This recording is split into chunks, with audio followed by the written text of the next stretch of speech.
नमस्कार सांग मैंने जय जगन्नाथ। आज आपण मान सहित मु क्षीर सारू किपर भाव लहुणी और शुद्ध देशी घी प्रस्तुत करे ताहा सेयार करने को जाऊँगी। जदि आपण मानक मो वीडियोटी भल लगे तो लाइक शेयर और सब्सक्राइब करने। तो चलते देखी ने आज रेसिपी शुद्ध घी बनवा निमंते मुझे क्षीर को बहुत भल भाव सीझे नहीं देखिपे आर सर किपर भाव येलो हो आसी।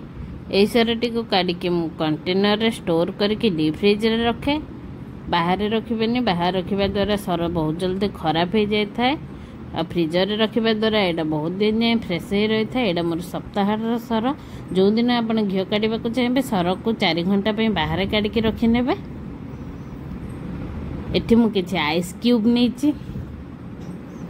एबे ब्लेंडिंग जार आम सर को पकई नबा, किछि आइस क्यूब दे दबा। आइस दबा द्वारा लहुणी अलग हो जाए था, सर रो ऊपर को आसी जाए था। एबे आको आमे भल से ग्राइंडिंग करि नबा। भल से देखि परबे मु के भाबे ग्राइंडिंग करि नैछि। आको एबे टिके छाड़ी देला परे आर लहुणी ऑटोमेटिक अलग हो जाए था। देखि पाथबे मु आको टिके छाड़ देला परे आर लहुणी के भाबे मु काढी नैछि। ए लहुणी रे गोटे पिंच हळदी गुंड और अल्प लुण दे व्हिस्कर माध्यम रे फेंटी देबा द्वारा एटा होममेड बटर प्रस्तुत हो जाए था।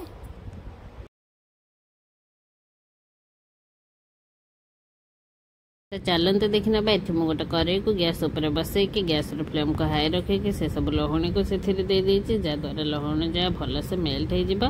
देखिपे लहुणी टिके मेल्ट हो आसला। घी काढ़ा प्रोसेस टिके लंग होता है बट एटा खाइबा को बहुत टेस्टी था। जेहेतु घर घी से हेल्थ भी यहाँ बहुत भल। आपण मैंने पूजा व्रत भी यूज करें। लहुणी भल भाव मेल्ट हो आसलानी। आपको लो फ्लेम रे गैस रे फुटे ने। फुटवा द्वारा यार घी ऊपर को आस जाए और खदा अंशटी तले रही जाए। आपण मैंने कमेंट निश्चय जनइबे कि क्या खदा अंशटी चीनी पकईकि खाइबा को भल लगे। मत तो बहुत पसंद। घीटी एवं ऊपर को आसलानी हेरी फुटी भला से देखिपे। आपण मैंने यही स्टेज गैस को बंद करदे। बंद करने पर आपको भल से ठंडा हवा को छाड़ नहीं। ठंडा है देखिपे घी किपर अलग हो जाए। आपको मुझे गोटे काच जार भरी करने। घी को सब बेले काच कंटेनर रखिले भल होता है। मुझे छाणा को भूली जाइए पर आपको छाणिकी नहीं देखेबी आपण मानक छाणला पर एटा केते सारा घी हो जाए। देखिपे मु बहुत सारा घी करने। जदि वीडियो भल लगे तो लाइक करदे। धन्यवाद।